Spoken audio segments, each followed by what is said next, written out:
All right, so we're going to talk about how to use the chop saw. It's technically a compound sliding miter saw, but because we just usually chop through pieces of wood, shorthand is a chop saw. I want to talk about when you're going to use the chop saw versus the table saw. We'll talk about this in both videos. You're going to use the compound sliding miter saw for if you're doing cross cuts or you're cutting long, thin pieces of wood. 2x4s are a perfect example. All right, if you want to cut a 2x4 to be shorter, you're going to use the chop saw, not the table saw. All right, so in general, you're going to use the table saw for long straight cuts. You're going to use the compound sliding miter saw, the chop saw, for shorter cuts. All right, if you're not sure, just ask. It doesn't hurt to double check with a peer or with your teacher about which saw to use for which kind of cut. Let's talk through the different parts of the chop saw. All right, it is going to be stored in the locked down position. So the first thing you need to do is you need to unlock it by pushing down a little bit, pulling out the pin and releasing it up.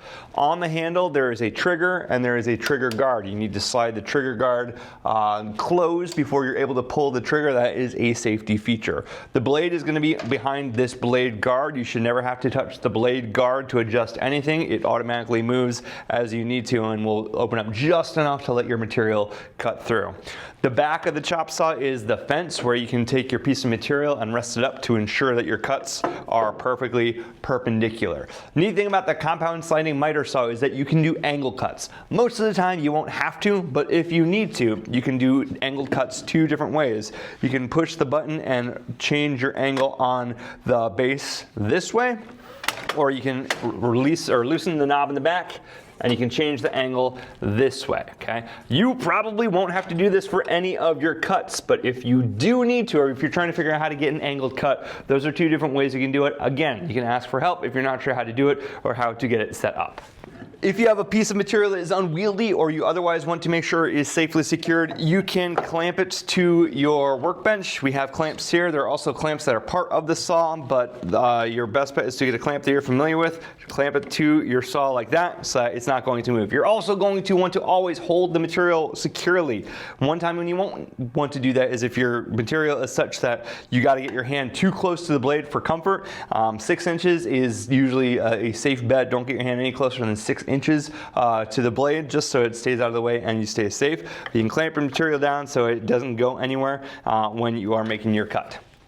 Another thing about the saw is called a compound sliding miter saw because it can slide out to accommodate big pieces of material that you're going to cut. If you're just cutting a 2x4 or something short that's going to get hit by the blade when it goes all the way down, you can check as it goes through there. You won't need to. In fact, if you want to make it so that it can't move, you can actually tighten it back here so that it can't slide out anymore. If that makes you feel more comfortable, definitely go for that. But if you do need to cut something larger, like a 2x10 or 2x12, and you're not sure why it's sliding out, it's because there is a knob right here that locks so that it doesn't slide when you don't want it to. All right, it is a tool in the wood shop. All the standard parts of Breathe apply. If you need to check those, go back to the video about Breathe, but I have my safety glasses on. I always really strongly recommend that you put some earplugs in. This is one of the noisiest tools that we have in the shop and it makes the worst sound when you're cutting. So I always strongly recommend that you put some earplugs in when you're using the compound sliding miter saw.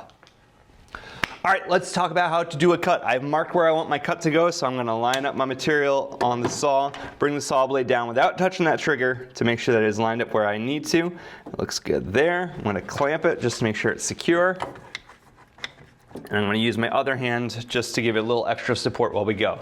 When I'm ready, I'm pulling my blade down most of the way, not so it's touching, but so it's most of the way touching. And when I'm ready, I'm going to move the trigger guard and pull the trigger. When I do that, the saw blade is going to want to rise up a little bit just because of the physics of how the saw blade is spinning. I'm not going to let that freak me out. I'm just going to anticipate it and kind of ride it and then bring it back down when I'm ready to cut. Smooth downward motion, and then I'm going to release the trigger and let the blade stop before I lift it, just so that any material that I cut doesn't get kicked back while it's still a spinning blade. Let's do this.